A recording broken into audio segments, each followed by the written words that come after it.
పరిపాలన చేస్తున్నటువంటి సమయంలో పిల్లరా ఈ రాజ్యం మీదకి యెహోషాపాతు మీదకి ఒకేసారి మూకుమ్మడిన ఎంతమంది అంటే పిల్లరా 4 రకాల శత్రువులు ఎవరి మీదకి వచ్చేస్తున్నారంట? యెహోషాపాతు మీదకంట. చూడండి ఎవరెవరంటే అక్కడ ఏమని రాసి పెట్టింది పిల్లరా?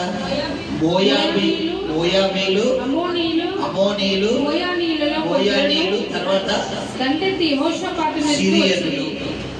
చూసారా, మొత్తం దాదాపు 4 రకాల శత్రువులు ఎవరి మీదకి దండి వస్తున్నారంటే పిల్లరా? యెహోషాపాతు మీదకి దండి వస్తున్నారు. ఇక్కడ పిల్లరా మన మీదకి ఒక సమస్య, మనకి ఒక శత్రువు. ఏంటి పిల్లరా? ఒక సమస్య మనకి ఏంటి?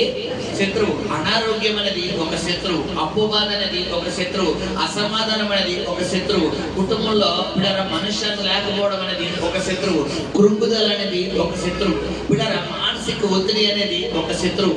ఇప్పుడు గమనించండి, కొన్ని సమయాలలో పిల్లరా దేవుడు మనకి ఘన విజయాన్ని ఇవ్వాలి, గొప్ప విక్టరీ ఇవ్వాలి అనుకున్నప్పుడు దేవుడు ఆ యొక్క శ్రమలు, ఆ యొక్క పరీక్షలు దాడిని ఏం చేసుకుంటూ వెళ్తాడు? చెప్పాలి, పెంచుకుంటూ వెళ్ళిపోతాడు. హల్లెలూయా, హల్లెలూయా. ఇప్పుడు పిల్లరా చిన్న సమస్యకు తట్టుకోగలము, పెద్ద సమస్యకు తట్టుకోగలము ఎవరికి తెలుసు? దేవుడికి తెలుసు. హల్లెలూయా. ఇప్పుడు ఎంత పిండికి అంతే రొట్టె, అవునా కాదా? చిన్న సమస్యకు చిన్న ఆశీర్వాదం, పెద్ద సమస్యకు పెద్ద ఆశీర్వాదం. ఇప్పుడు చిన్న సమస్య వచ్చి పెద్ద ఆశీర్వాదం కావాలనుకోవడం కరెక్టా? చెప్పాలి. ఇప్పుడు చిన్న సమస్య వస్తే నీకు ఎంత ఆశీర్వాదం వస్తుందని? చిన్న ఆశీర్వాదం. ఇప్పుడు నీకు ఊరంతా సమస్య వస్తే నీకు ఎంత ఆశీర్వాదం రెడీగా ఉందని? ఊరంతా ఆశీర్వాదం రెడీగా ఉందని. హల్లెలూయా. ఇప్పుడు శ్రమలో కృంగిన వాడు ఏమైపోతాడంట? చేతగాని అయిపోతాడు. శ్రమలో కృంగిన వారు ఏమైపోతారు? చేతగానంటే అన్ఫిట్. పిల్లరా ఒక కండలు తిరిగినటువంటి మరి వ్యక్తిని అతడి చేతులు 2 పురుగూసలతో లేదా 2 పిల్లరా మామూలు ఇక మిషన్ కుట్టే దారాలతో కట్టేసి, ఒక 2 దారాలతో కట్టేసి అతన్ని బంధించేస్తే అతనికి ఎంతసేపు అది తిప్పుకోవడం, అవునా కాదా? అదే కనుక ఇప్పుడు ఆ వ్యక్తిని మానసికంగా దాడి చేసి ఆ వ్యక్తిని దారంతో కట్టేస్తే తిప్పుకోగలరా? చెప్పాలి. ఆ వ్యక్తి బంధకాలు తిప్పుకోగలరా? అదే వ్యక్తి మామూలుగా దాడి చేసి తిప్పుకోమంటే తిప్పుకుంటాడు. ఇప్పుడు సాతాను కూడా పిల్లరా ఇక్కడ మానసికంగా అంటే నీ స్పిరిచువల్ లైఫ్, మానసికంగా అంటే ఏంటి? నీ స్పిరిచువల్ లైఫ్. బాహ్యంగా అంటే నీ అవుటర్ జీవితం, నీ బాహ్య జీవితము, నీ అంతరంగ జీవితము, నీ ఇన్నర్ లైఫ్, నీ అవుటర్ లైఫ్. గమనించండి, నువ్వు ఈ సాతానుగాడు కొన్ని సమయాల్లో మన బాహ్య జీవితం మీద దాడి చేస్తాడు, కొన్ని సమయాల్లో మన ఇన్నర్ జీవితం మీద, ఇన్నర్ లైఫ్ మీద దాడి చేస్తాడు. ఇన్నర్ లైఫ్ అంటే అంతరంగ జీవితం. కొన్ని సమయాల్లో నిన్ను సాతానుగాడు బలహీనపరచాలి అంటే నీకు కొన్ని సమయాల్లో అనారోగ్యంతో బలహీనపడతాడు. కొన్ని సమయాల్లో నువ్వు అనారోగ్యం కూడా లొంగే క్యాండిడేట్ కాదప్పో, నువ్వు అనారోగ్యానికి కూడా లోబడే వ్యక్తులు కాదని సాతానుగాడు గ్రహించినప్పుడు దేంతో కొడతాడు? ఇప్పుడు ఇన్నర్ లైఫ్ అంటే ఏంటి? ఆత్మీయ జీవితంలో కూడా అంటాడు. ఇప్పుడు ఆత్మీయ జీవితంలో బలహీనమైపోతే ఆటోమేటికలీ ఎప్పటి దేని మీద కొడుతుంది? చెప్పాలి. అవుటర్ లైఫ్ అంటే బాహ్య జీవితం మీద ఈ యొక్క సాతాను ఎప్పటి కొడుతుంది. హల్లెలూయా. ఇప్పుడు ఇన్నర్ లైఫ్ అంటే అంతరంగ జీవితం అంటే నీ ప్రార్థన జీవితం. ఇప్పుడు డైరెక్టర్ గా సాతాను వచ్చి రేపటి నుండి నువ్వు ప్రార్థన మానే అంటే మనం మానేస్తావా? మనం ఇప్పుడు ఎక్కడ దాడి చేస్తాడు? ఇన్నర్ లైఫ్ అంటే నీ ఆత్మీయ జీవితంలో సాతాను దాడి చేయాలంటే డైరెక్ట్ గా దాడి చేయగల ఆడేం చేస్తాడు? నీ ఎక్కడెక్కడ నీ వీక్ పాయింట్స్ ఉన్నాయో, నీ వీక్ పాయింట్స్ అంటే ఒక్కొక్కరు ఒక్కొక్క వీక్ పాయింట్స్. కొంతమందికి భర్తకి ఎవరు వీక్ పాయింట్? భార్యకి ఎవరు వీక్ పాయింట్? భర్త. కొంతమంది తల్లిదండ్రులకి ఎవరు వీక్ పాయింట్? బిడ్డలకి ఎవరు వీక్ పాయింట్? తల్లిదండ్రులు. ఇప్పుడు ఒక్కొక్కరికి ఒక్కొక్క వీక్ పాయింట్ ఉన్నది. ఆ వీక్ పాయింట్ బట్టి ఎవరికి నిప్పు తగ్గుతుంది? ఎవరైతే ఉన్నారో వారికి పెయిన్ వస్తుంది. హల్లెలూయా, హల్లెలూయా. ఇక్కడ గమనించండి పిల్లరా, ఎప్పుడైతే మన ప్రార్థన జీవితంలో, మన ఆధ్యాత్మిక జీవితంలో మనము ఇక్కడ సాతాను దాడిని మనం ఏం చేసేవారిగా ఉండాలి? పసిగట్టేవారిగా ఉండాలి. హల్లెలూయా. అందుకని అపోస్తులైన పౌలు అన్నాడు, సాతాను తంత్రములను మనము ఎరుగని వారము కామంట. సాతాను తంత్రములు ఎవరు కాదంట, మనము ఎరగని వారము కాదు పిల్లరా. గమనించండి, సాతానుని ఏ విధంగా దాడి చేస్తున్నాడు, నీ కుటుంబం మీద ఎలాగ చొరబడుతున్నాడని నువ్వు ఎప్పటికప్పుడు ఏం చేస్తూ ఉండాలి పిల్లరా? గమనిస్తూ ఉండాలి. హల్లెలూయా. అందుకే యేసు ప్రభు వారు అంటారు ఏమనంటే, మీరు మెలకువ కలిగి ఉండి ప్రార్థన చేయండి అన్నాడు. మెలకువ కలిగి అంటే నిద్రపోవడం ఆపేసరిగా. ఏంటి మెలకువ కలిగారంటే? ప్రార్థనలో పిల్లరా జాగ్రత్త కలిగి ఉండు. సమస్య రాకముందే నువ్వు జాగ్రత్త కలిగి ఉండు. శోధన రాకముందే నువ్వు జాగ్రత్త కలిగి ఉండు. నిర్లక్ష్యం కలిగి ఉండకు, నిస్పృహ కలిగి ఉండకు, సొమ్మసిల్లి పోకని మరి వాక్యం ద్వారా తెలియపరుస్తున్నాడు. హల్లెలూయా. సరే, ఇప్పుడు మనం చదువుకున్నటువంటి ఈ వాక్యంలో బిడరా, ఈ యెహోషాపాతు అన్న వ్యక్తి మీదకి ఒకేసారి ఎంతమంది దండెత్తున్నారట? 4 రకాల శత్రువులు. 4 రకాలంటే బిడరా 4 దిక్కులు. అంటే తూర్పు తట్టు ఒకడొచ్చేస్తున్నాడు, ఉత్తరం తట్టు ఒకడొచ్చేస్తున్నాడు, దక్షిణం తట్టు ఒకడు వస్తున్నాడు, పడమర తట్టు ఒకడు వస్తున్నాడు. ఇప్పుడు 4 దిక్కుల నుండి శత్రువులు రావడం ద్వారా పిల్లరా ఏం జరుగుతుందంటే గమనించండి. ఇక్కడ పిల్లరా, ఇక్కడ యెహోషాపాతు ఎటువైపైనా పారిపోవడానికి అవకాశం ఉంటుందా అంటే ఎటు స్కోప్ ఉండదు. కొన్ని సమయాల్లో మన పరిస్థితులు ఎలా ఉంటాయంటే ఇలాగే ఉంటాయి పిల్లరా. ముందుకెళ్తే నుయ్యి, వెనక్కి వెళ్తే నుయ్యి, ఎటు కానట్టుగా మధ్యలో ఇరుక్కుపోతాం. అయితే గమనించండి, ఆ అనుభవం గుండా నిన్ను దేవుడు నడిపిస్తున్నాడు, ఆ శోధన గుండా దేవుడు నిన్ను నడిపిస్తున్నాడు, ఆ పరిస్థితి గుండా దేవుడు నిన్ను నడిపిస్తున్నాడు అంటే నీ వెనకాల దేవుడు ఏదో గొప్ప ఆశీర్వాదం దాచిపెట్టి ఉంచాడు, గొప్ప దీవెన దాచిపెట్టి ఉంచాడు, గొప్ప ఆశీర్వాదాన్ని నీ కొరకు దేవుడు సిద్ధపరిచి ఉంచాడని అనుకోవాలి తప్ప నాకే ఎందుకు ఎలా వస్తున్నాయి, నాకే ఎందుకు ఇలా జరుగుతుంది, అందరూ బాగున్నారు కదా, నేను ప్రార్థన చేస్తున్నాను, వాక్యం చదువుతున్నాను, చర్చికి వస్తున్నాను, కానుకలు ఎత్తున్నాను, నేను ఉపవాసాలు ఉంటున్నాను, నేను సువార్త చేస్తున్నాను, నేను నశించిపోయిన ఆత్మలన్నింటినీ ప్రభు దగ్గరికి నడిపిస్తున్నాడు, మరి నాకే ఎందుకు వస్తున్నాయి అంటే శోధించబడిన పిమ్మట దేవుడు ఎలా మార్చే దేవుడు అంట? సువర్ణంగా మార్చే దేవుడు. హల్లెలూయా, హల్లెలూయా. కొన్ని సమయాల్లో దేవుడు నిన్ను శ్రమల ద్వారా పరీక్షిస్తాడు, కొన్ని సమయాల్లో దేవుడు నిన్ను ఇచ్చి శోధిస్తాడు, కొన్ని సమయాల్లో దేవుడు తీసుకుని శోధిస్తాడు. గమనించండి, మరి ఒక్కొక్క దానికి ఒక్కొక్క ఉదాహరణ చెప్తాడు. బైబిల్లో అబ్రహాంకి దేవుడు ఇచ్చి శోధించాడు. ఎవరైనా? ఇస్సాకు. పిల్లరా, మరి కొన్ని అబ్రహాముకి ఇచ్చి శోధించింది అంటే ఇస్సాకును లేక ఇస్సాకుని బహుమానంగా ఇస్తాడు. 99వ సంవత్సరంలో మరి ఆమె గర్భవతి అయితే 100 ఏళ్ళ సంవత్సరంకి వచ్చేసరికి ఆమె ఏమైపోతుంది? చక్కటి కుమారుని కంటది. హల్లెలూయా. మరి అలాగే 100 ఏళ్ళ సంతానం, 100 ఏళ్ళ వయసులో బిడ్డరా ఇస్సాకును మరి కండం జరుగుతుంది. తర్వాత కానీ మరి కొన్ని రోజులు అయిన తర్వాత దేవుడు ఇస్సాకుని ఏమడుగుతాడు? బలి అడుగుతాడు. బలి అడిగాడు అంటే బిడ్డరా ఇచ్చిన దేవుడు తీసుకుంటాడా? చెప్పాలి. నీకు ఆశీర్వాదం ఇచ్చిన దేవుడు, నీకు దేవుడు ఇచ్చిన దేవుడు, నీకు సమృద్ధి ఇచ్చిన దేవుడు, నీకు నెమ్మదిని ఇచ్చిన దేవుడు, నీకు సమాధానం ఇచ్చిన దేవుడు, నీకు ఆరోగ్యం ఇచ్చిన దేవుడు తీసుకునే దేవుడా? నువ్వు ఆయన తీసుకోవడానికి నీకు ఇచ్చాడా? చెప్పాలి. ఆయన తీసుకోవడానికి ఇచ్చాడా? మరి కాదు కదా. మరి ఎందుకు ఆయన నిన్ను అడుగుతున్నాడు, ఎందుకు తీసుకుంటున్నాడంటే ఏంటి నీకు అర్థం? అక్కడ దేవుడు నీకు పరీక్ష పడుతున్నాడు అని అర్థం. హల్లెలూయా, హల్లెలూయా. కాబట్టి పిల్లరా గమనించండి, నీ ఆధ్యాత్మిక జీవితంలో నువ్వు ఎటువంటి పరీక్షనైనా తట్టుకోవడానికి ఎలా ఉండాలి? సిద్ధము కలిగి ఉండాలి. హల్లెలూయా. మరొక మాట, శోధించబడిన పిమ్మటి ఎలా మారిపోతాడు మన జీవితము? సువర్ణం. సువర్ణం అంటే ఏం పిల్లరా? బంగారం. వెండి కాదు, ఎత్తడి కాదు, ఇనుము కాదు, రాగి కాదు, ప్లాస్టిక్ అంతకన్నా కాదు. ఎలా మార్చే దేవుడు అంట? సువర్ణం అంటే బంగారముగా మార్చే దేవుడు. హల్లెలూయా. బంగారముగా అన్న మాట ఎందుకు అన్నాడంటే పిల్లరా, చూడండి, బంగారము గనుల్లో ఉండేటప్పుడు ఎలా ఉంటారు పిల్లరా? నల్లగా మట్టి గట్టి పడిపోయి ఉంటారు.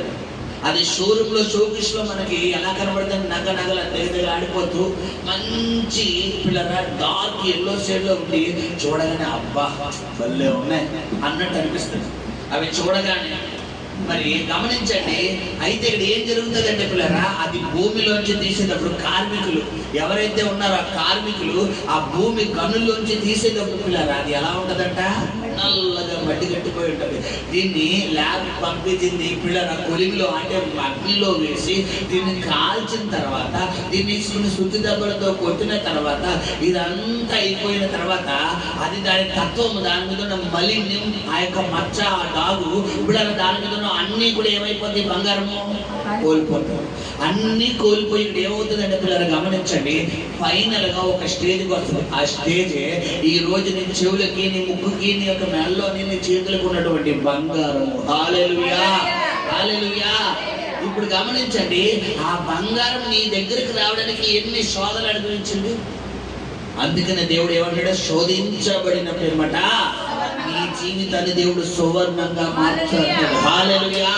ఇప్పుడు నువ్వు అనారోగ్యంతో శోధించబడుతున్నావా, అప్పుల బాధతో శోధించబడుతున్నావా, నీ భర్త ద్వారా శోధించబడుతున్నావా, నీ భార్య ద్వారా శోధించబడుతున్నావా, నీ బిడ్డల ద్వారా శోధించబడుతున్నావా, నీ కుటుంబ సభ్యుల ద్వారా శోధించబడుతున్నావా, ఎంతగా అయితే నువ్వు శోధించబడుతున్నావో అంతగా నా దేవుడు అతి త్వరలో నేను సువర్ణముగా మార్చబోతున్నాడు. హల్లెలూయా, హల్లెలూయా.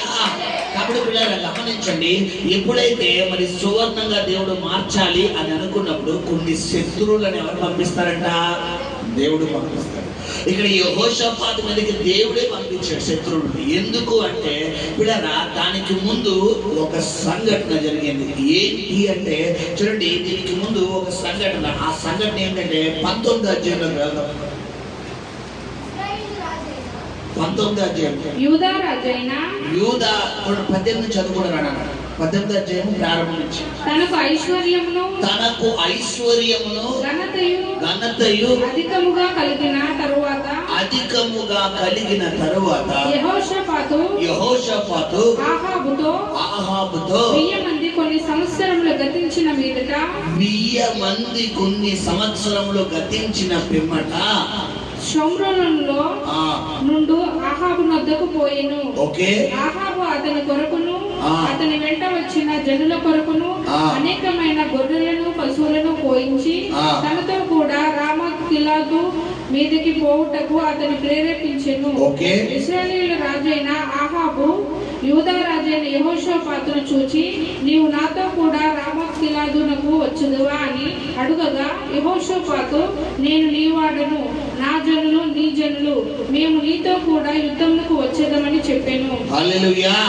ఇక్కడ ఏం జరుగుతుంది, ఎందుకు యెహోషాపాతు మీదకి 4 శత్రువులు ఒకేసారి దేవుడు వదిలాడు?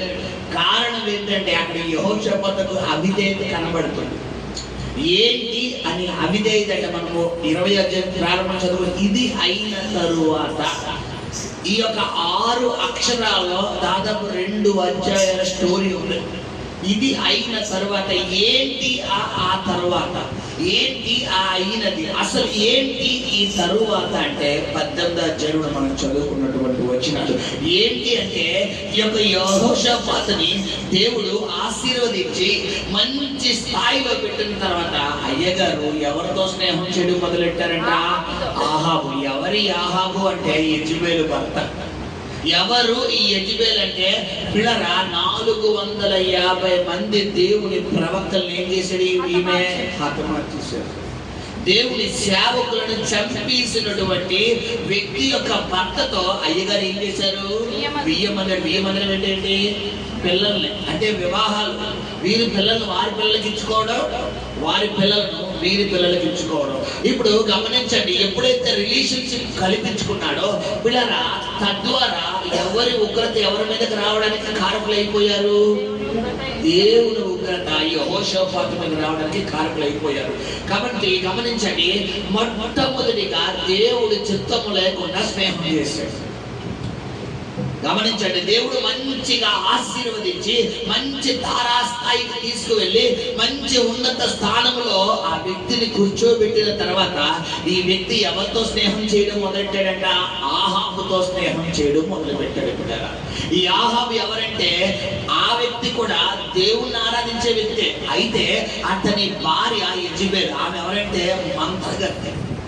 ఆమె ఎవరు, మంత్రగత్తె. అంటే విగ్రహారాధనకు కలిగినటువంటి వ్యక్తి. ఆ వ్యక్తి దేవుణ్ణి ఆరాధించే వ్యక్తి కాదు. దేవుడికి క్వైట్ అగైనిస్ట్. దేవుడు ఈయన ప్రార్థన అంటే ఆవిడ గుళ్ళంట పిల్లరా, ఈయన కోటానికి వెళ్దామంటే ఆవిడ వేరే ప్లేస్కి వెళ్దామంటారు. ఇప్పుడు రకరకాలుగా ఈయన ఎడ్డు అంటే ఆవిడ తెడ్డు అంటారు. ఈ విధంగా జరుగుతున్నటువంటి సమయంలో పిల్లరా, మరి ఈ యొక్క వ్యక్తి ఎవరంటే ఈ యొక్క యెహోషాపాతు చేసిన మొట్టమొదటి పొరపాటు ఎవరు? ఈ ఆహాబు. ఈ ఆహాబు ఆల్రెడీ దేవుడి బిడ్డలను మరి సంహరించాడు. పిల్లరా, ఇతడు దేవుడికి సంబంధించిన వ్యక్తి కాదు. ఇతని భార్య దేవుడికి సంబంధించిన వ్యక్తి కాదు. వీరు దేవుని ఆయాస పెట్టేటువంటి జీవితంలో ఉన్నారు అని ఆల్రెడీ ఎవరికి తెలుసు అంటే యెహోషాపాతుకు తెలుసు. ఆల్రెడీ ఎవరికి తెలుసు పిల్లరా? తెలిసి కూడా ఈ వ్యక్తి ఎవరితో స్నేహం చేశాడు చెప్పాలి. ఎవరితో స్నేహం చేశాడు? ఆహాబుతో. ఇప్పుడు గమనించండి, దేవుడు నిన్ను ఆశీర్వదించిన తర్వాత, దేవుడు నిన్ను దీవించిన తర్వాత, దేవుడు నిన్ను మంచి స్థాయిలోకి తీసుకువెళ్ళిన తర్వాత, ప్రియ సహోదరి సహోదరుడా, నువ్వు ఏమవకూడదు? నీ ఆలోచన విధానం మారకూడదు, నీ తలంపులు మారకూడదు, నీ భావోద్రేకాలు మారకూడదు. నువ్వు ఎవరితో స్నేహం చేయాలన్నా, ఎవరితో మాట్లాడాలన్నా, ఇంక్లూడింగ్ ఎలా వినట్లేరా? ఇంక్లూడింగ్ ఒక ఫోన్ కాల్ మాట్లాడాలన్నా ఎవరి చిత్తం అడగాలి? దేవుడి చిత్తం అడగాలి. ఒక మాట నువ్వు మాట్లాడాలన్నా దేవుడి చిత్తం అడగాలి. నీకు చిత్తం దేవుడి చిత్తం కాని వ్యక్తి ఎవరైనా ఒక ఫోన్ కాల్ చేశారనుకో, అన్నౌన్ పర్సన్ ఎవరైనా నీతో అన్నౌన్ మాటలు అంటే ఉపయోగం లేని పనికిరాని మాటలు ఏదైనా నీ హృదయంలో గాయపరిచే విధంగా నిన్ను దేవుడి నుంచి బయటికి లాగే మాటలు, దేవుడి నుంచి బయటికి లాగే మాటలు, ప్రార్థన జీవితం నుంచి బయటికి లాగే మాటలు, పరిశుద్ధమైన జీవితం నుంచి బయటికి లాగే మాటలు ఏమైనా ఒకటి మాట్లాడుతుంటే వెంటనే ఫోన్ ఏం చేయాలి? కట్ చేసేయాలి. దేవుడి చిత్తం కాదు అని చెప్పి అక్కడి నుంచి ఏం చేసేది? కట్ చేసి నువ్వు సైలెంట్ గా ఉండాలి. హల్లెలూయా, హల్లెలూయా. ఎప్పుడైతే గమనించండి, ఈ యెహోషాపాతు చేసిన మొట్టమొదటి పొరపాటు ఏంటంటే పిల్లరా, ఆహాబుతో ఇతను ఏం చేస్తున్నాడంట? బియ్యం అందుతున్నాడు. మొట్టమొదటి పొరపాటు ఆహాబుతో బియ్యం అందుతున్నాడు. రెండో పొరపాటు ఏంటంటే పిల్లరా, మనం చదువుకున్న ఎడల చదువునన్న ఒకసారి 18వ అధ్యాయం రెండో పొరపాటు ఏంటంట? యెహోషాపాతు ఆహాబుతో బియ్యమంది కొన్ని సంవత్సరములు గతించిన మీదట సోదరులో నుండి ఆహాబు వద్దకు పోయెను. రెండవ పొరపాటు ఏంటంటే 3వ వచనంలో ఉంది. రెండవ పొరపాటు, ఇశ్రాయేలు రాజైన ఆహాబు యూదా రాజైన యెహోషాపాతును చూచి, నీవు నాతో కూడా రామోత్ గిలాదునకు వచ్చేదవా అని అడుగగా, యెహోషాపాతు, నేను నీ వాడను, నా జనులు నీ జనులు, మేము నీతో కూడా యుద్ధములకు వచ్చేదమని చెప్పాను. హల్లెలూయా. ఏమండి, యెహోషాపాతు ఎవరు నిలబడిన వ్యక్తి? దేవుడు నిలబడితే. ఇప్పుడు ఈ వ్యక్తి యుద్ధానికి వెళ్తే ఈ వ్యక్తి యుద్ధం చేస్తాడు, వీరి పక్షంగా దేవుడు యుద్ధం చేస్తాడా? ఇప్పుడు దేవుడు యుద్ధం చేస్తున్నప్పుడు ఈయనేంటి మధ్యలో? ఇప్పుడు ఒక యుద్ధానికి వెళ్ళాలంటే మరి బైబిల్లో దావీదు ఏ యుద్ధానికి వెళ్ళాలని ఎవరు పర్మిషన్ అడుగుతున్నాడు? దేవుడు పర్మిషన్. ప్రభువా, యుద్ధానికి వెళ్ళమంటావా? యుద్ధానికి వెళ్ళడం నీ చిత్తమా? అది నీ ఏర్పాట? అసలు నీ చిత్తమా కాదా? నువ్వు వెళ్ళమంటే నేను వెళ్తాను, నువ్వు నాతో వస్తేనే నేను వెళ్తాను, లేకపోతే నేను వెళ్ళను ప్రభువా, నాకు వద్దు ప్రభువా అని చెప్పి ఏం చేస్తున్నాడు? బిడ్డలారా, దేవుడి సన్నిధిలో దేవుడి చిత్తము కొరకు కనిపెడుతున్నాడు. మరి ఈ యెహోషాపాతు కూడా అటువంటి కేటగిరీ చెందిన వ్యక్తే. అటువంటి మరి ఆలోచనకు, అటువంటి నాలెడ్జ్కి చెందిన వ్యక్తే. అయితే ఎక్కడ పొరపాటు జరిగిందో మరి తెలియదు, కానీ మొట్టమొదటిగా దేవుడు చిత్తం కాని వ్యక్తితో స్నేహం చేశాడు. దేవుడు దుఃఖపరిచే వ్యక్తితో స్నేహం చేశాడు. ఎవరితోనైతే దేవుడు స్నేహం చెయ్యొద్దన్నాడో వారితోనే స్నేహం చేశాడు. మొట్టమొదటి ఇతని పతనానికి కారణం పిల్లరా. రెండవదిగా పిల్లరా, అతడి పతనానికి కారణం, రెండవ కారణం ఏంటంటే అక్కడ గమనించిన ఎడల మనం చదువుకుంటే పిల్లరా, ఆ యొక్క ఆహాబు అంట రామోత్ గిలాదు అనే ఒక రాజ్యం మీదకి యుద్ధానికి వెళ్తున్నాడంట. యుద్ధానికి వెళ్తే ఈ యొక్క యెహోషాపాతును అడుగుతాడు, యెహోషాపాతు నేను రామోత్ గిలాదు అనే ప్రాంతం మీదకి యుద్ధానికి వెళ్దాం అనుకుంటాను.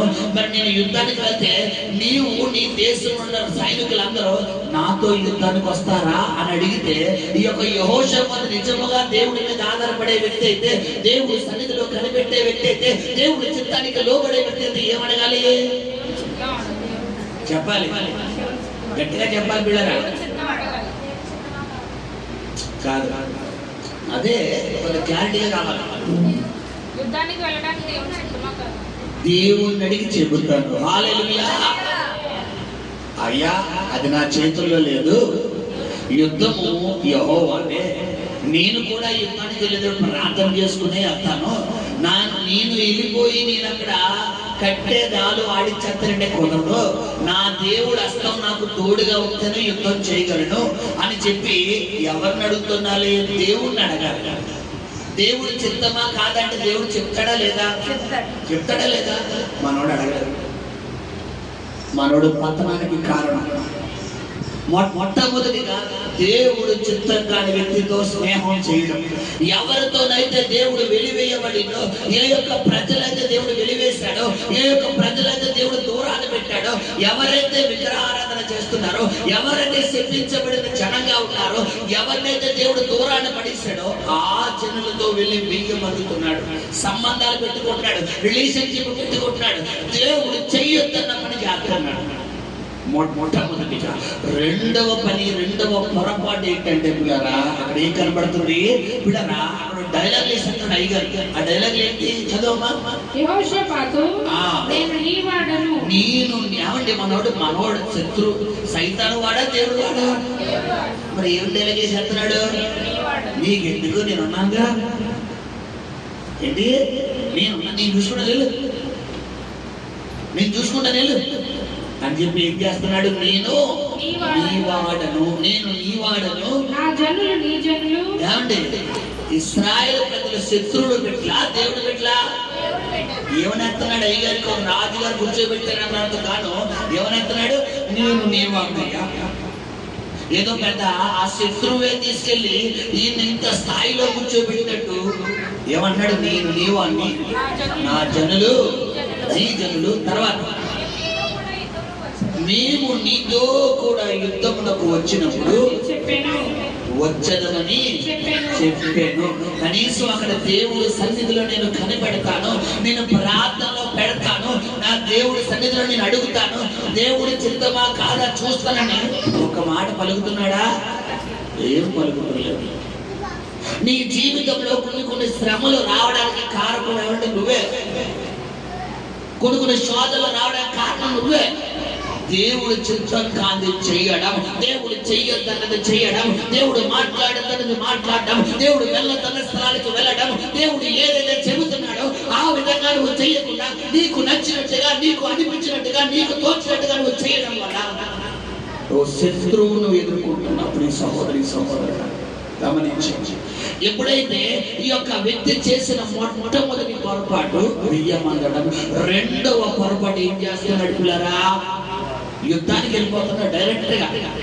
నీ జనులే నా జనులు, నా జనులే నీ జనులు, నేను నీ వాడిని, నువ్వు ఎక్కడికి రమ్మంటే వచ్చేస్తారు అంటాడు. రెండవ పొరపాటు. తర్వాత చదువుకున్నావు. మరియు యెహోషాపాతు ఇశ్రాయేలు రాజుతో నేను యెహోవా యొక్క సంగతి విచారణ చేయుదుము రెండనగా ఇశ్రాయేలు రాజు 400 మంది ప్రవక్తలను సమకూర్చి నేను రామోత్ గిలాదు మీదకి యుద్ధమునకు పోదునా మానుదునా అని వారిని అడిగాను. అందుకు వారు పొమ్ము, దేవుడు రాజు చేతికి దాన్ని అప్పగించునని చెప్పిరి. అయితే యెహోషాపాతు మనము అడిగి విచారణ చేయుటకై వీరు తప్ప యెహోవా ప్రవక్తల్లో ఒకడైనను ఇచ్చట లేడా అని అడుగగా, ఇశ్రాయేలు రాజు యెహోవా యొక్క విచారణ చేయుటకు ఇమ్లా కుమారుడైన మికాయా అను ఒకడు ఇచ్చట ఉన్నాడు.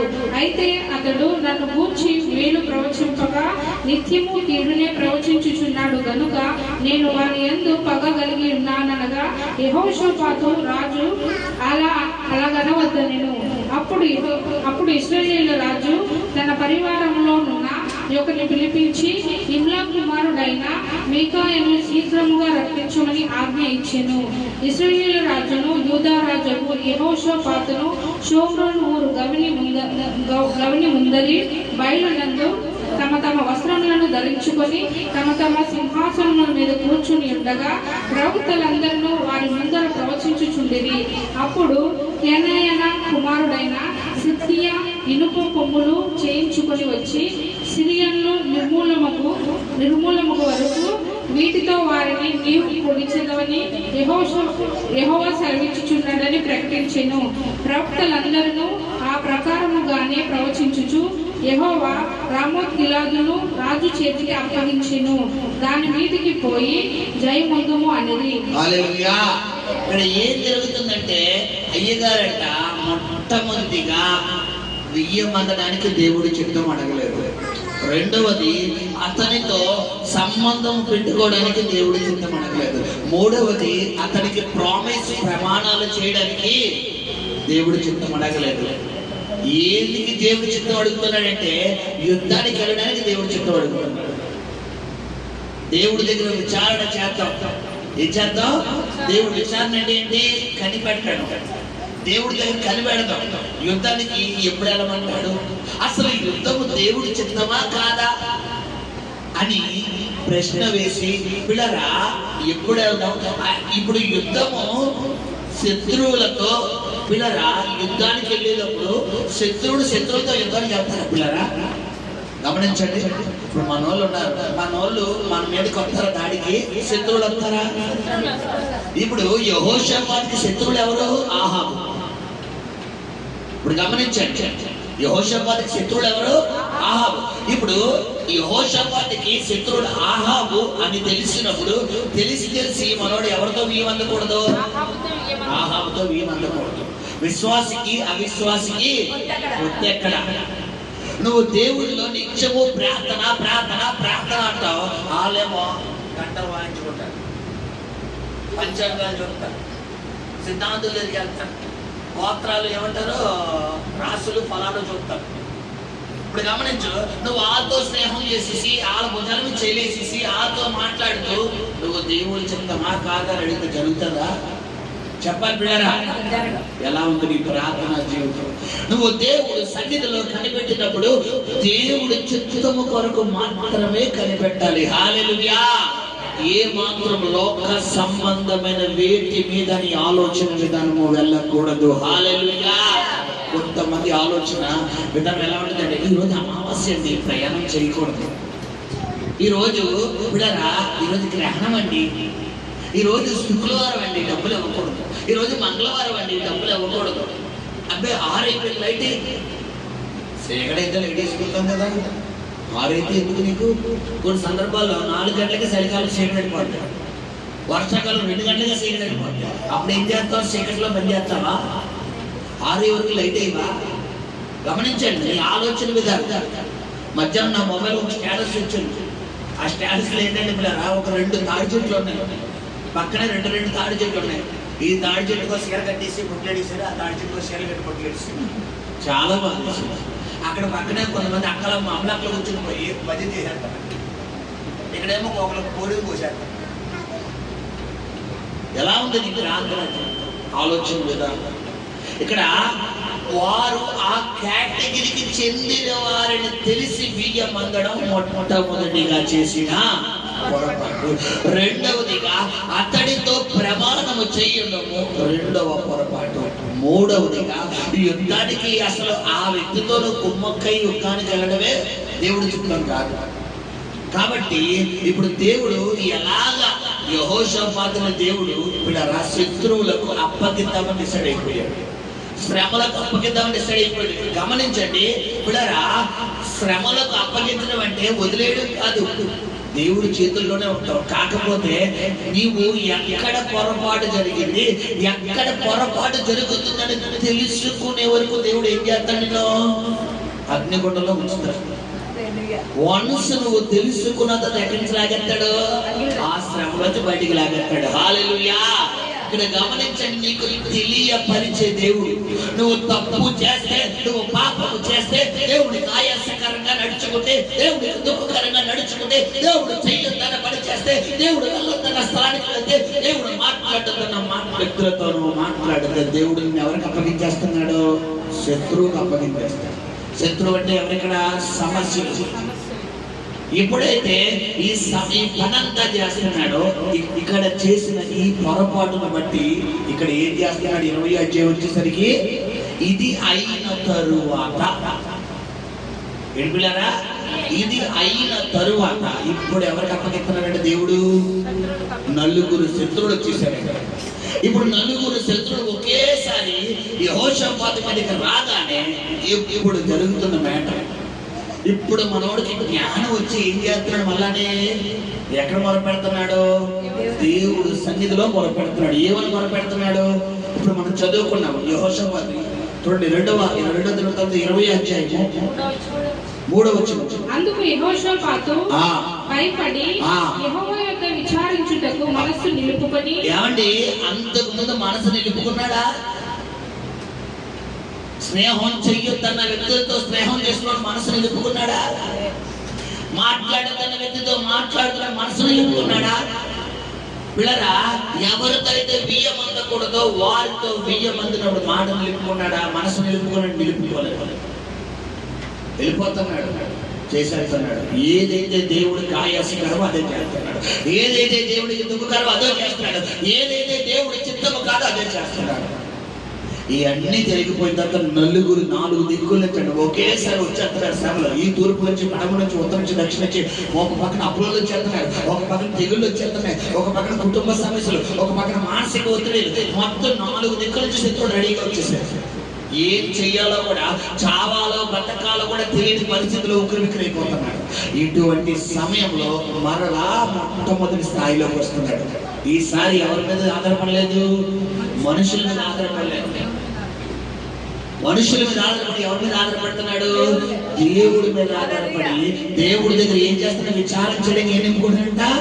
మనస్సు నిలుపుకోవడము అంటే దేవుడు సన్నిధిలో తగ్గింపు కలిగి జీవించడం. హల్లెలూయా. మనస్సు నిలుపుకోవడం అంటే అసలు ఈ శ్రమ నా దగ్గరికి ఎలా వచ్చింది, అసలు ఈ శోధన ఎందుకు వచ్చింది, అసలు ఈ కష్టం రావడానికి కారణం ఏంటి, నేను ఎక్కడైనా పొరపాటు చేస్తున్నానా, ఎక్కడైనా దుఃఖపడి దేవుడికి దుఃఖకరంగా జీవిస్తున్నానా, దేవుడిని ఎక్కడైనా బాధపరుస్తున్నానా, నా చూపు ద్వారా, మాటల ద్వారా, క్రియల ద్వారా, ఆలోచన ద్వారా, ప్రవర్తన ద్వారా, నా నడవడిక ద్వారా దేవుడిని ఎక్కడైనా నేను ఆయాసపరుస్తున్నానా, దేవుడిని ఎక్కడైనా బాధపరుస్తున్నానా అని చెప్పి మనసు ఏం చేస్తున్నాడట? నిలుపుకుంటున్నాడు. నీ కుటుంబంలో కొన్ని శోధనలు వస్తున్నప్పుడు, కొన్ని ఆటంకాలు వస్తున్నప్పుడు, కొన్ని వ్యతిరేకతలు వస్తున్నప్పుడు, కొన్ని అభ్యంతరాలు వస్తున్నప్పుడు దేవుడి సన్నిధిలో ఏం చేయాలి? మొట్టమొదటిగా, ఎందుకు ప్రభువా నాకు ఈ సమస్యను పెట్టావు, ఎందుకు ప్రభువా ఈ కష్టాన్ని పెట్టావు అని అడగకూడదు. చాలా మంది చేసే రాంగ్ స్టెప్ ఇదే. అసలు నాకు ఎందుకు ఈ సమస్య వచ్చింది, అసలు నువ్వు ఎందుకు ఇచ్చావు, నేను ప్రార్థన చేస్తున్నాను కదా, వాకింగ్ చదువుతున్నాను కదా, చర్చకు వస్తున్నాను కదా, కాడుకు వెళ్తున్నాను కదా, ఇవన్నీ కాదు. నా దగ్గర నుంచి ఏమైనా నీకు రాంగ్ గా వచ్చిందా? నా ప్రవర్తన ఎక్కడైనా రాంగ్ గా ఉందా? నా చూపు ఎక్కడైనా రాంగ్ గా ఉందా? నా మాట ఎక్కడైనా రాంగ్ గా ఉందా? నా తలంపులు ఎక్కడైనా రాంగ్ గా ఉన్నాయా? నాకు తెలియకుండా ఎక్కడైనా సాతానికి చోటించానా ప్రభువా? ఎక్కడైనా చోటించానా? నాకు జ్ఞాపకం చెయ్యి, నాకు గుర్తు చెయ్యి అని చెప్పి ఎక్కడ ప్రాధేయపడాలంట? దేవుడు సన్నిధిలో మనసు నిలుపుకోవాలి. హల్లెలూయా. ఎప్పుడైతే యెహోషాపాతు మనస్సు నిలుపుకొని ఏం చేస్తున్నాడట? మనస్సు నిలుపుకొని యూదా అంతటా ఉపవాస దినము ఆచరింపవలెనని. చూడండి, ఇతడు చేసిన మొట్టమొదటి సరైన పని మనసు నిలుపుకోవడం. నీ జీవితంలో ఏదైనా నిన్ను భయపెట్టే, నిన్ను బెంగ పెట్టే, నీ జీవితం గురించి నీకు గుండెల్లో దడ పుట్టించే సమస్య ఏదైనా వచ్చిందంటే మొట్టమొదటిగా నువ్వు దేవుడి సన్నిధిలో ఏం చేయాలి? మనసు నిలపాలి. మనసు నిలపడం అంటే నువ్వు పూర్తిగా దేవుడికి అంకితం అయిపోవాలి, పూర్తిగా ఎక్కడైపోవాలి. బాబాయ్ నేను కలయాలి, బాబాయ్ నాకొద్దు, బాబాయ్ నేను నాశనం, బాబాయ్ నాకొద్దు, బాబాయ్ నీకు అన్నం, ఈ పాపానికి దానం, ఈ లోకానికి దానం, ఈ సైతానికి దానం. బాబాయ్ నీకు నమస్కారం, నీ నమస్కారం, నీ వద్దు బాబాయ్, నాకు ఆ సైతం వద్దు బాబాయ్, నాకు ఆ బంధకాలు ఉండడం వల్లే నేను దేవుడు దూరం అయిపోతాను, శ్రమలు చెప్తానని చెప్పి మనస్సు నిలుపుకోవడం వల్ల సైతాన్ మీద మనకి ఏమవుతుంది? అసహ్యం వస్తుంది, చిరాకు వస్తుంది. అలా కాకుండా పిల్లరా మనస్సు నిలుపుకోకపోతే సాతాను ఏం చేస్తాడు? నిన్ను ఆడి గ్రిప్పులో పెట్టుకుంటాడు. ఆడి గ్రిప్పులో పెట్టుకున్నప్పుడు నీకు ప్రార్థన వస్తుంది, కానీ నీ లోపల ముళ్ళు గుచ్చుకున్నప్పుడు ముళ్ళు తీయాలా? పిల్లరా పైన ఆయింట్మెంట్ రాయాలా? ముళ్ళు తీసి అప్పుడు ఆయింట్మెంట్ రాయాలి. ఇప్పుడు ముళ్ళు తీయకుండా పైకి ఆయింట్మెంట్ రాసి గట్టిగా పెట్టాలంటే ముళ్ళు రోజు రోజుగా లోపలికి వెళ్ళిపోతే లోపలికి వెళ్ళిపోయి లోపల కాలు సెప్టిక్ అయిపోయి కాలు ఏమవుతారు? తీసేస్తారు. అందుకే ఏదైతే సామెత ఉంటుంది, గోడితో పోయేదాన్ని గొడ్డల దాకా తెచ్చుకోకూడదు. నువ్వు చిన్నగా ఉన్నప్పుడు దాన్ని నరికేయి. నువ్వు సమస్య చిన్నగా ఉన్నప్పుడు నరికేయి. నువ్వు చిన్నగా ఉన్నప్పుడు నరకకుండా నువ్వు గనక పెద్ద సమస్య చేసుకున్నావంటే రేపు పొద్దున్న నీవే లేకుండా చేసావు. గమనించారా?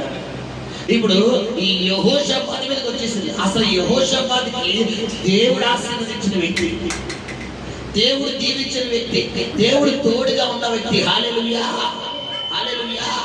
గమనించి బిడ్డరా, చూడండి దేవుడు ఏం చేస్తున్నాడంటే ఇక్కడ 19వ అధ్యాయం, ఎప్పుడైతే ఈ వ్యక్తి దేవుడు చిత్తంగా వ్యక్తులతో స్నేహం చేస్తున్నాడో బిడ్డరా, 19వ అధ్యాయము చూడండి, అక్కడ 2వ వచనం చదవండి. దీర్ఘదర్శి హనానీ కుమారుడనకు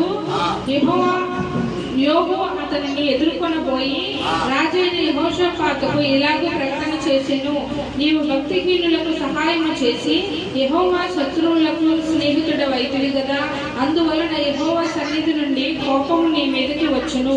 అయితే దేశంలో నుండి నీవు దేవతా స్తంభములను తీసివేసి దేవుని యొద్ద విచారణ చేయుటకు నీవు మనస్సు నిలుపుకొని ఉన్నావు. నీ యందు మంచి క్రియలు కనబడుచున్నవి. చూసారా సమస్య ఎందుకు వచ్చిందో? భక్తిహీనులతో ఏం చేశాడు అయ్యగారు? స్నేహం చేశాడు. రెండోది ఏం చేశాడట? సహాయం చేశాడట. నువ్వు భక్తిహీనులతో ఏం చేసావు? మనోడు విచారణ చేశాడు. విచారణ చేయడం ద్వారా 18వ అధ్యాయంలోనేమో 1000 మందుకున్నాడు. దేవుడు చెప్పిన వ్యక్తితో, దేవుడు వెళ్ళొద్దన్న వ్యక్తులతో వెళ్తున్నాడు. దేవుడు మాట్లాడదన్న వ్యక్తులతో మాట్లాడుతున్నాడు. దేవుడు వెళ్ళొద్దన్న స్థలాలకి వెళ్తున్నాడు. ఎవరితోనైతే స్నేహం చేయొద్దన్నాడో వారితో స్నేహం చేస్తున్నాడు. ఎక్కడికైతే వెళ్తాడో అక్కడికే వెళ్తున్నాడు. వెళ్తూ పిల్లరా, మరి దేవుడు చిత్తం అడగలేదు, దేవుడు ఉద్దేశం అడగలేదు, దేవుడు ప్రణాళిక ఏది అడగలేదు. మొట్టమొదటి. రెండవది ఏం చేశాడు? పిల్లరా మాట ప్రమాణం చేస్తాడు. నేనున్నాను కదా, నేను చూసుకుంటాను కదా, నేను చేస్తాను కదా, నేను లేకపోతే నేను లేనా? నా జనులే నేను నీ వాడిని. ఏమండి యెహోషాపాతు సైతాను వాడా దేవుడు వాడా? చెప్పాలి. ఈయన ఆ స్థాయికి రావడానికి దేవుడు కృప. దేవుడు ఆయన హెచ్చిస్తే వచ్చాడు. నువ్వు ఈ రోజు ఈ స్థాయిలో ఉన్నావంటే దేవుని కృప. సో నువ్వు దేవుని కృప చెప్పిన నువ్వు ఆశీర్వదించబడినప్పుడు నువ్వు సాతాను దగ్గరికి వెళ్ళి ప్రమాణం చేసేసి నేను ఉన్నాను కదా, నేను చేస్తాను కదా అన్నావు, ఆయన సైడ్ అయిపోతాడు. ఆయన సైడ్ అయిపోతే ఎవరు వస్తారు? సైతాను కూడా వచ్చేస్తాడు. ఇప్పుడు అదే జరిగింది. అసలు రూల్ ప్రకారం ఈ 4 దేశాల శత్రువులు ఎవరి మీదకి రావాలి? ఆహాబు మీదకి రావాలి. ఎప్పుడైతే మధ్యలో పుడిగిలో అయిపోయాడో ఇప్పుడు ఎవరి మీదకి వచ్చేసింది బండి? ఇటే వెళ్ళాల్సి పెడితే ఇటే వచ్చేసారు శత్రువులు, ఇటే తిరిగిపోయాడు. ఆహాబుగా నేసేద్దాం అనుకున్నాం, కానీ ఆడికి ఈడడ్డు వచ్చాడు. ముందు ఇంక లేపేయాలి, ముందు ఎవరిని లేపేయాలి? ముందు ఇంక లేపేయాలి. 2 అంటే 4 దిక్కులు ఎవరి మీదకి వచ్చారు? అసలు ఈ 4 రకాల శత్రువులకి యెహోషాపాతుకి సంబంధం లేదు. ఎందుకు సంబంధం వచ్చింది అంటే 19వ అధ్యాయంలో ఏం మాట్లాడుతున్నాడు? 20వ అధ్యాయంలో ఏం చెప్తున్నా విచారణ చేస్తున్నాడు. అక్కడ 19వ అధ్యాయంలో ఏం చెప్తారంటే విచారణ చేయగా ఈ సమస్య ఎందుకు వచ్చింది, ఈ శోధన ఎందుకు వచ్చింది, నా జీవితంలో ఎందుకు జరిగింది అని చెప్పి విచారణ చేస్తుంటే దేవుడు మాట్లాడుతున్నాడు. ఏమని మాట్లాడుతున్నాడు? ఏమని చదువుతున్నా మాట వల్ల నీవు భక్తిహీనులకు సహాయము చేసి యెహోవా శత్రువులకు స్నేహితుడవైతివి కదా. చూసారా? భక్తిహీనులకు సహాయం. నువ్వు భక్తి పరులకు సహాయం చేయాలా, భక్తిహీనులకు సహాయం చేయాలా? చెప్పాలి. చర్చికి వెళ్ళే వాళ్ళకి సహాయం చేయాలా, సినిమాకి వెళ్ళే వాళ్ళకి సహాయం చేయాలా? దేవుని స్తుతించే వారికి చేయాలా, సైతాన్ని స్తుతించే వారికి చేయాలా? గమనించు ఎలా ఉంది నీ ఆత్మీయ జీవితం. సో ఎప్పుడైతే ఈ విధంగా జరుగుతుందో ఇవన్నీ దేవుడి దగ్గర రికార్డింగ్ వెళ్ళిపోయిన విషయం ఏంటంటే, మనోడు దేవుడికి ఏది తెలియదు. నేనేం చేసినా దేవుడు చెల్లిపోతే, నేనేం చేసినా నా జీవితం నా ఇష్టం నాకు అయిపోతుంది అనుకుంటున్నాడు. కానీ మనోడు ఆ స్థాయికి రావడానికి ఎవరు తోడేయడం వల్ల? దేవుడు కృప లేకపోతే మనోడు ఆ స్థాయికి రాడు. హల్లెలూయా. ఈ రోజు దేవుడు హస్తం నీకు తోడుగా ఉంది, దేవుడి కృప నీకు తోడుగా ఉంది కాబట్టి నువ్వు ఈ రోజు ఈ స్థాయిలో ఉన్నావు. అది గ్రహించకుండా నేనే నా టాలెంట్, నా జ్ఞానం, నా డబ్బు, నా అధికారం, నా బ్యాక్ ఎండ్, నా సపోర్ట్ గోంగూర అన్నావు, దేవుడు ఏం చేస్తాడు? ఆయన సైడ్ అయిపోతాడు. ఆయన సైడ్ అయిపోతే ఎవరు ఎంట్రన్స్ అయిపోతారు? అది గమనించు. నేను అన్న ఆలోచన ఇప్పుడు నీకు రాకూడదు కూడా. ఈ రోజు ఇక్కడ దేవుడు వాక్యం బోధిస్తున్నటువంటి నేను సైతము మరి వాక్యం ప్రసంగం ఇస్తున్నప్పుడు బాహా ఎంత ప్రసంగం నేను తిప్పేసాను, ఎంత గట్టిగా అరిశక్తున్నాను నేను అన్ననుకోండి. రేపటి అర్థం నా వయసు గ్రహించండి.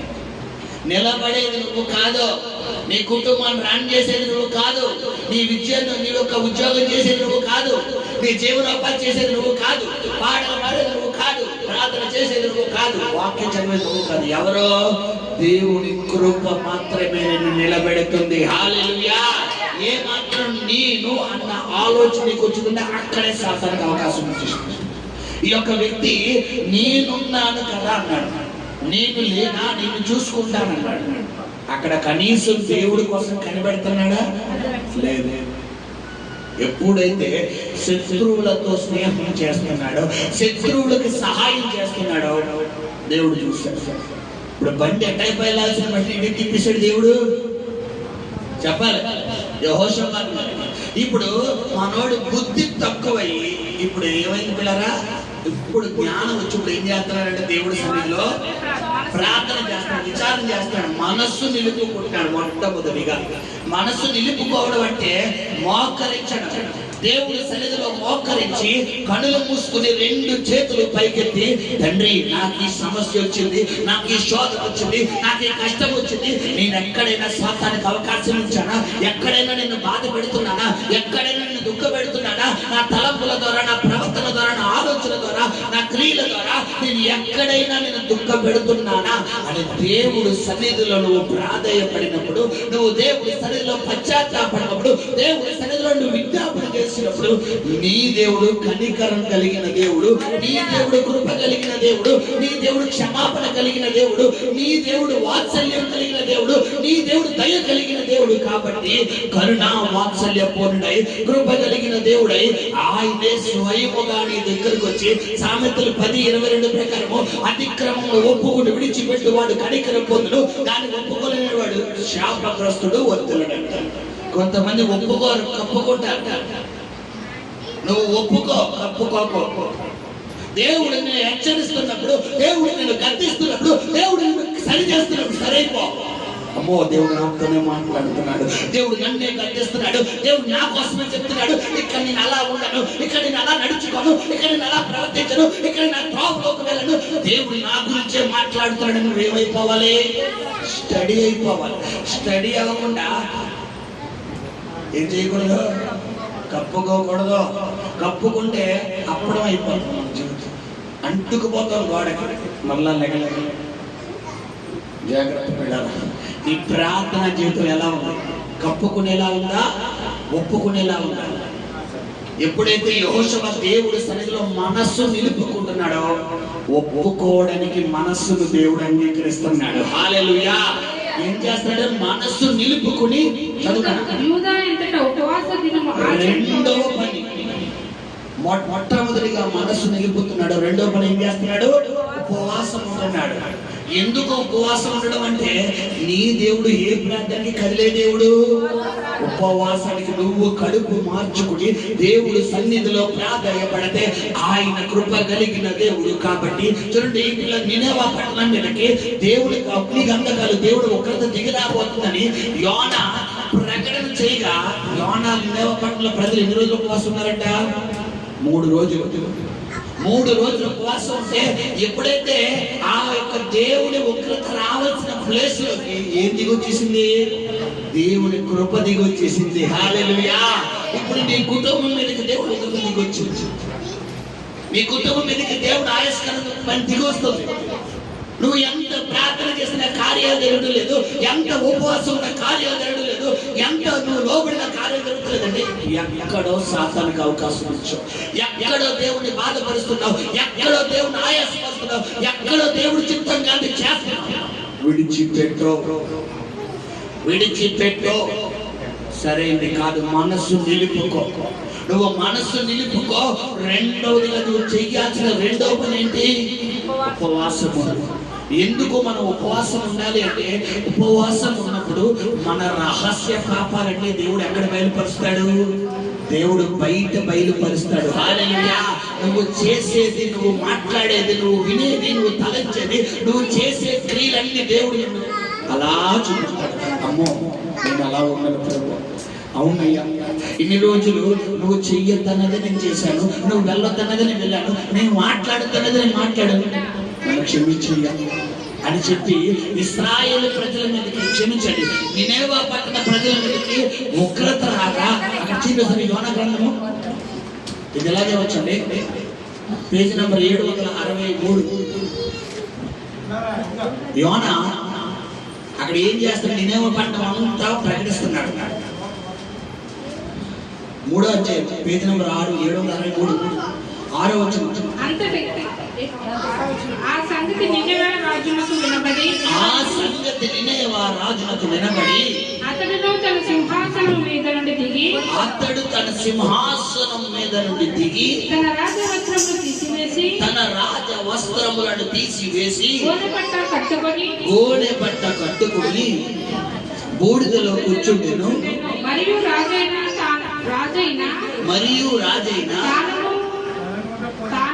తానును ఆయన మంత్రులను ఆజ్ఞ ఇయ్యగా, శ్రద్ధగా ఆలకించిన ఈ మాట, ఒకవేళ దేవుడు చదువమ్మా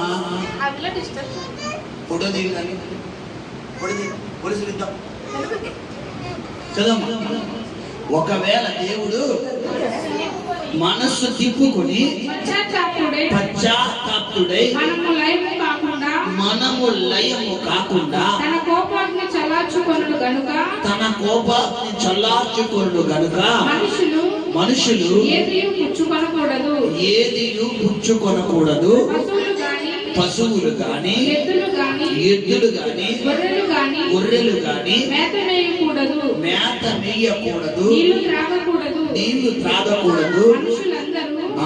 తమ దుర్మార్గములను విడిచి శ్రద్ధగా ఆలకించండి.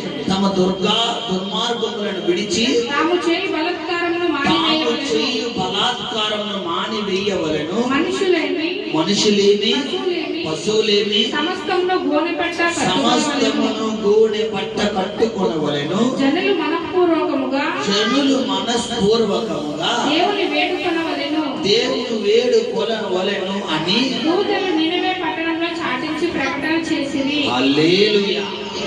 యోనా ఏం చేస్తున్నాడంటే, దేవుని ఉగ్రత మీ మీదకి దిగిరాబోతుంది, మీ ప్రాంతం అంతా అగ్ని దిగబోతుంది, మీరందరూ చచ్చిపోబోతున్నారని చెప్పి యోనా మొత్తం ప్రకటన చేసేసాడు. ఈ ప్రకటన చేయగానే మొట్టమొదటిగా ఈ ప్రకటన ఎవరి దగ్గరికి వచ్చిందంట? ఆ దేశాన్ని పరిపాలిస్తున్న రాజు దగ్గరికి వచ్చిందంట. రాజు దగ్గర, బాబోయ్, మన మీదకి దేవుడు ఉగ్రత రాబోతుందా, మనం చచ్చిపోబోతున్నాం, మన పని అయిపోయిందా అని ఈ వార్త రాగానే రాజు ఏం చేస్తున్న సింహాసనం నుంచి దిగి రాజవస్త్రములు అంటే తన అధికారాన్ని పక్కన పెడుతున్నాడు. గోనె పట్ట అంటే తగ్గింపు జీవితం. గోనె పట్ట అంటే తగ్గించుకుని దేవ వస్త్రము వేసి వెంటనే ఒక ప్రకటన చేస్తాడు. ఏంటంటే రాజ్యంలో మంత్రులేంటి, పశువులేంటి, కుక్కలేంటి, నక్కలేంటి, జంతువులేంటి, ఈ రోజు నుండి 3 రోజులు నేను ఉపవాసం ప్రకటిస్తున్నాను. కనీసం ఏది కూడా నీళ్ళు తాగకూడదంట, పశువులు సైతం నీళ్ళు తాగకూడదు. సత్యసాయి 3 రోజులు నీళ్ళు తాగకూడదు అని చెప్పి, రెండో మాట ఏంటి, దుర్మార్గులు సైతం దుర్మార్గతను విడిచి మానివేయవలెను. నువ్వు ఏదైతే పాపము చేస్తున్నావో ఆ పాపాన్ని విడిచిపెట్టేయాలి. దేవుడు ఏదైతే వద్దన్నాడో అది వదిలేయాలి. దేవుడు ఎక్కడికైతే వెళ్ళాలి మానేయాలి. ఇవన్నీ చేసిన తరువాత ఈ ప్రకటన చెయ్యాలని చెప్పాడట. ఇలా చేయడం వల్ల ఏం జరిగింది? చదువునండి. మనుషులేమి పశువులేమి సమస్తమును చదువుతలే. ఈ నినివే వారు ఇదంతా చేసిన తర్వాత ఇదంతా ఎవరి సన్నిధికి వెళ్ళింది? ఇప్పుడు దేవుడి సన్నిధికి వెళ్ళిపోయింది. దేవుడు ఏం చేస్తున్నాడు ఇప్పుడు? ఈ నినివే వారు తమ చెడు నడతలను మానుకొనగా వారు చేయుచున్న క్రియలను దేవుడు చూచి పశ్చాత్తాపుడై వారికి చేయుదునని తాను చేయక మాట ఇచ్చిన కీడు చెయ్యక మానెను. తప్పట్లు కూడా దేవుడు నామమున మహిమపడతాం. హల్లెలూయా. ఏమైంది? అగ్ని దిగి రావచ్చు, మొత్తం దేశం లెగిసిపోవాలి. ఎప్పుడైతే ఈ వార్త తెలిసిందో, దేవుడు గొప్పోడు. దేవుడు అంతలా నాశనం చేసే దేవుడు కాదు. నాకు అవకాశం ఇస్తున్నాడు, నేను దేవుడి సన్నిధిలో కనిపెడతాను. నా దేవుడు నన్ను విడిచిపెట్టే దేవుడు కాదు, నా దేవుడు నన్ను వదిలేసే దేవుడు కాదు అని చెప్పి ఈ వ్యక్తి వెంటనే ప్రాధేయపడుతున్నాడు. దేవుడు సన్నిధిలోకి వెళ్ళిపోతున్నాడు, ఉపవాసం ఉన్నాడు. తను ఉపవాసం ఉండడమే కాకుండా ఒక ప్రకటన చేశాడు. ఏంటి? ఇంది మూలంగా 50 మంది ప్రజలకు తెలియజేయమనగా, ఈ రాజ్యంలో ఉన్నటువంటి నినేవే రాజ్యం ఉన్న ప్రతి ప్రజలు, చిన్నల మొదలుకొని పక్షుల వరకు, జంతువుల వరకు ప్రతి ఒక్కరు 3 రోజులు పచ్చి మంచి నీళ్లు కూడా తాగడానికి వీల్లేదు. ఇలాగ మీరు ఉపవాసం ఉండండి అని ఎవడైతే దొంగతనాలు చేస్తున్నాడో, ఎవడైతే వ్యభిచారాలు చేస్తున్నాడో, ఎవడైతే అబద్ధాలు ఆడుతున్నాడో, ఎవడైతే బలాత్కారాలు చేస్తున్నాడో, ఈ 3 రోజులు మీరు మానేయండి, మొత్తం వదిలేయండి. మీరు దేవుడి సన్నిధిలో ప్రార్థించండి. ఇక అలా చెయ్యు ప్రభా, అలా నడుచుకో ప్రభా, అలా ప్రవర్తించు ప్రభా అని దేవుడి సన్నిధిలో ప్రార్థించండి. ఇది ప్రకటన. ఇలా చేస్తే దేవుడు కృప కలిగిన దేవుడు, కనికరం కలిగిన దేవుడు అని చెప్పి ఈ వ్యక్తి ఒక అవకాశంతో దేవుడి దగ్గర ట్రైల్ వేస్తున్నాడు. ఎప్పుడైతే ట్రైల్ వేసి సక్సెస్ అయినా అన్సక్సెస్ అయిందా చెప్పాలి? సక్సెస్ నువ్వు సక్సెస్ అవ్వాలా, అన్సక్సెస్ అవ్వాలా? సక్సెస్ అన్న వాళ్ళు గట్టిగా చెప్తాం. నాకు సక్సెస్ అక్కర్లేదు మాస్టర్ గారు, మీరంత గొంతు సించుకుని చెప్పుకోండి, నేను ఎలాగే ఉంటాను గట్టిగా చెప్తాం. గమనించి ఎప్పుడైతే దేవుడు మాట్లాడుతున్నాడో వెంటనే ఆ యొక్క సేవకుడు ద్వారా మాట్లాడిన మాటలు రిసీవ్ చేసుకుంటున్నాడు. అక్కడ యెహోషాపాతు రిసీవ్ చేసుకుంటున్నాడు, ఇక్కడ నినేవే ప్రజలు రిసీవ్ చేసుకుంటున్నాడు. అక్కడ దేవుడు ఏం చేశాడో చెప్తాను, ఇక్కడ దేవుడు ఏం చేశాడో చెప్పేశాడు. చేయుదమన్న కీడు చెయ్యక దేవుడు ఆగిపోయాడు. ఏం జరిగిందంటే 4వ అధ్యాయంలో ఒక మాట చదువుతాను, అక్కడికి వెళ్దాం. యోనా దీన్ని చూచి బహు చింతాక్రాంతుడై కోపగించుకొని, యెహోవా, నేను నా దేశమందుండగా ఇట్లు జరుగునని నేను అనుకుంటున్నాను కదా. యోనా గారు బాధ, ఇదంతా యోనా గారు, ఇది వేరే సత్యం, ఇది మనకు సంబంధం కాదు. సరే, ఎప్పుడైతే ఈ యొక్క నినేవే పట్టణం గురించి పక్కన పెడితే, ఇప్పుడు యెహోషాపాతు ఈ యెహోషాపాతు కూడా ఇంకా మనసుని ఏం చేస్తున్నాడు? నిలుపుకున్నాడు. రెండోది ఏం చేస్తున్నాడు? ఉపవాసం ఉండి ప్రార్థన చేస్తున్నాడు. చూడండి, దాదాపు అందులో చాలా ప్రార్థన చేస్తాడు యెహోషాపాతు. చదువుకోసారి ఆ ప్రార్థన అంతా మనకి టైం పట్టేస్తుంది. కానీ బిడ్డరా, అక్కడ మనం చదువుకునే కదా దాదాపు 5వ వచనం నుండి స్టార్ట్ అవుతుంది మనోడు ప్రార్థన. ఎక్కడ దాకా ఉంటుందంటే చూడండి, ప్రతి అక్కడ ప్రార్థన, ఇంటికి వెళ్ళాక మీరు ప్రార్థన చదువుకోండి, 15వ వచనం వరకు ఉంది. 15వ వచనం చదువుకున్నాము. యూదా వారులారా, ఇప్పుడు దేవుడు మాట్లాడుతున్నాడు. 15, 14 వచనాలు మనోడు ప్రార్థన చేస్తున్నాడు. ఏమని ప్రార్థన చేస్తున్నాడంటే, మేము అలా చేసేవయ్యా, ఎలా చేసేవయ్యా, మా పితరులకు నువ్వు అలా చేసేవయ్యా, ఎలా చేసేవయ్యా, మేము అలా మాట్లాడడం తప్పేనయ్యా, ఎలా నడుచుకోవడం తప్పేనయ్యా అని ప్రార్థన చేస్తున్నాడు. ఈ ప్రార్థన అంతా ఎవరు ఆలకిస్తున్నారు? దేవుడు ఆలకించాడు. దేవుడు ఆలకించి 14 వచనం 15 వచనం చదువుతాలి. యూదా వారులారా, యెరూషలేము కాపురస్తులారా, యెరూషలేము కాపురస్తులారా, యెహోషాపాతు రాజా, మీరందరూ ఆలకించుడి. యెహోవా సెలవిచ్చినదేమనగా, శ్రద్ధగా ఆలకించుడి. యెహోవా సెలవిచ్చినదేమనగా, ఈ గొప్ప సైన్యమునకు మీరు భయపడకుడి, జడియకుడి. ఈ యుద్ధము మీరు కాదు, దేవుడే జరిగించును. తప్పట్ల కూడా దేవుడు నామని మహిమపడతాం. ఏం జరిగింది? దేవుడు నలుగురు శత్రువులు వదిలాడు. ఎప్పుడైతే మనోడు జలస్తున్నాడు, వెంటనే ఎక్కడ ప్రాధాయపడిపోతున్నాడు? దేవుడు సన్నిధిలో ప్రాధాయపడిపోతున్నాడు. ప్రార్థన చేయడం మొదలెట్టాడు. దాదాపు ఒక పేజీలో సగం పేజీ ప్రార్థన చేశాడు. సగం పేజీ ప్రార్థన చేసిన తర్వాత దేవుడు కనికరం కలిగిన దేవుడు కాబట్టి ఏమన్నాడు? యూదా ప్రజలారా, యెరూషలేము కాపురస్తులారా, యెహోషాపాతు రాజా ఆలకించండి. ఈ గొప్ప సైన్యమునకు భయపడకు అంటాడు. హల్లెలూయా. ఏంటి ఆ గొప్ప సైన్యం అంటే? ఈ రోజు నీ శ్రమలు, నీ అప్పు బాధలు, నీ అనారోగ్యం, నీ కుటుంబంలో మానసిక ఒత్తిడిలు, నీకు నిద్ర లేకపోవడం, నీ గుండెల మీద కూర్చున్నటువంటి ఆ కష్టాలు, బాధలు, కన్నీరు, నిందలు, అవమానాలు, పోరాటాలు, ఇవన్నీ ఎవరి మీద కూర్చున్నాయి? నీ మీద కూర్చున్నాయి. ఎప్పుడైతే శ్రమలన్నీ కూడా ఆ యెహోషాపాతు మీదకి వచ్చినాయో, వెంటనే దేవుడి సన్నిధిలో ప్రాధాయపడుతున్నాడు, ప్రార్థన చేస్తున్నాడు.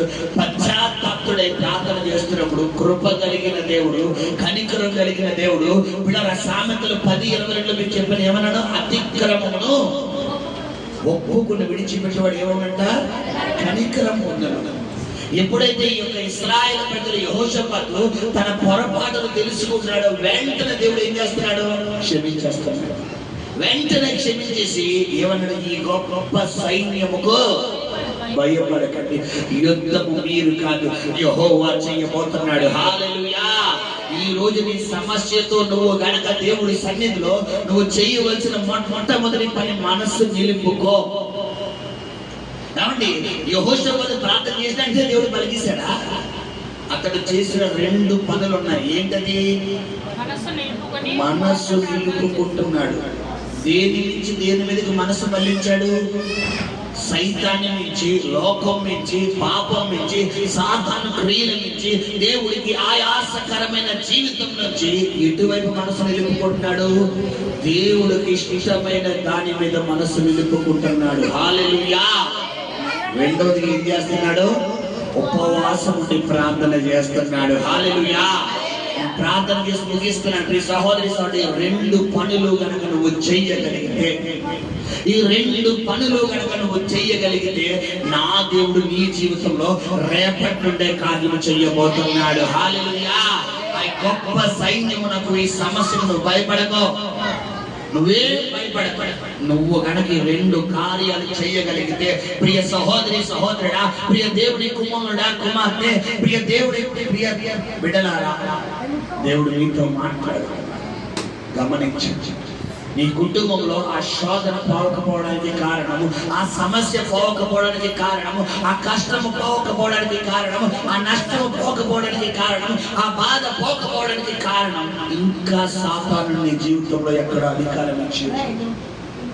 ఎప్పుడైతే ఈ విధంగా తన పొరపాటును తెలుసుకున్నాడో, దేవుడు చెయ్యొద్దన్న పని చేస్తున్నాడో, వెంటనే మనసు నిలుపుకుంటున్నాడు.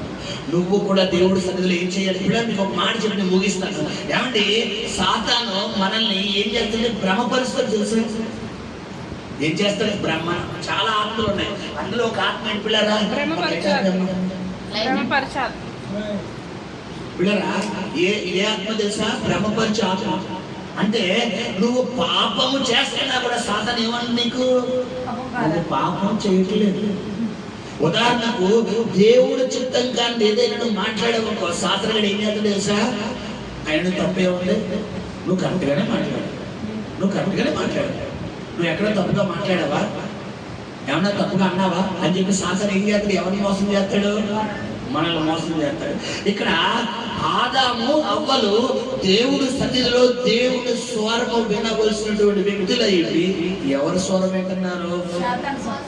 ఇది నిజమా అని సాతాను ప్రశ్న వేస్తున్నప్పుడు అపరిచితుడు లోపలికి వచ్చాడు. దేవుడు చిత్తంగానుడు ఎవడో మాట్లాడుతున్నాడని చెప్పి బయటికి పోరా, ఎవడరా నువ్వు అని చెప్పి గెంటేయవలసినటువంటి అవ్వ ఏం చేస్తుంది? చెప్పాలి, ఆలోచిస్తుంది. నీ జీవితంలో కూడా కొన్ని సమయాలలో నీకు తెలియకుండా నువ్వు సాతాను స్వరం వింటున్నావు, సాతానుకు సాతాను శబ్దం వింటున్నావు, సాతాను తాకుతున్నావు, సాతాను చూస్తున్నావు, సాతాను క్రియలు అటాచ్ అవుతున్నావు. తద్వారా నీ జీవితంలో ఎవరు ప్రయాణం చేస్తున్నారు? ఇప్పుడు సాతాను వస్తున్నారు. చీకటి ఉన్న చోట వెలుగుంటుందా? చెప్పాలి. దురాత్మ ఉన్న చోట దేవుడు అనుకుంటుందా? సమస్య లేదు. బిడ్డలారా, హృదయ శుద్ధి గల వారు ధన్యులు, వారు దేవుడిని చూస్తున్నారు. నీ హృదయం శుద్ధిగా ఉంటేనే ఆయన నీకు కనబడతాడు. ఎక్కడైనా దేవుడికి ఆయాసకరమైనది, దేవుడికి దుఃఖకరమైనది, దేవుడి బాధ కలిగించేది నీ జీవితంలో కొంచెం ఉన్నా, పులిసిన పిండి కొంచెం ఉన్నాను మొత్తంతి పాడైపోను. నువ్వు దేవుడికి దుఃఖకరంగా కొంచెం నడుచుకున్నా, కొంచెము ప్రవర్తించిన మొత్తం క్లాస్ అయిపోతుంది. చిన్న ఎగ్జాంపుల్ చెప్పి ముగింపు ప్రార్థన చేస్తారు. లీటర్ పాలు ఎంత నలస, మన దృష్టి లీటర్ పాలు మీద పడుతుందా, నలసమే పడుతుందా? అది వచ్చే వరకు మన ప్రాణం ఎలా ఉంటుంది?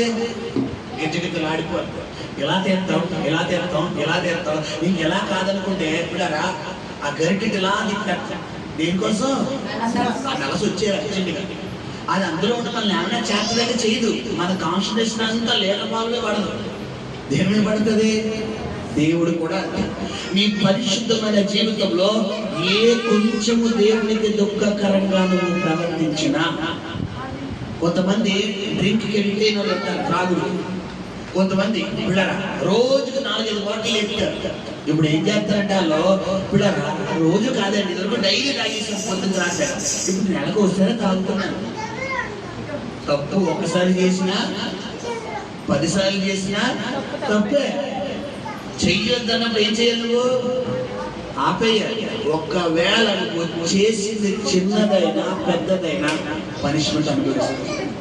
ఇక్కడ అదే జరిగింది. హల్లెలూయా. కృప కలిగిన దేవుడు కాబట్టి దేవుడు ఏం చేశాడు అక్కడ? ఈ గొప్ప జనమునకు మీరు భయపడకండి, నీ పక్షంగా నేను ఉండబోతున్నాను, నీ యుద్ధం నీది కాదు, నేను చెయ్యబోతున్నాను అన్నాడు. హల్లెలూయా. దేవుడి చిత్తం ఉంటే దాని తదనంతరం అసలైన మాట మీకు చెప్పాను. దాని నెక్స్ట్ సబ్జెక్ట్ ఏం జరిగిందని ఇంకోసారి పరిశుద్ధాత్మ ఎప్పుడైనా నాకు ప్రేరణ ఇస్తే అప్పుడు చెప్తాను. కళ్ళు మూసుకొని ప్రార్థన చేస్తాను.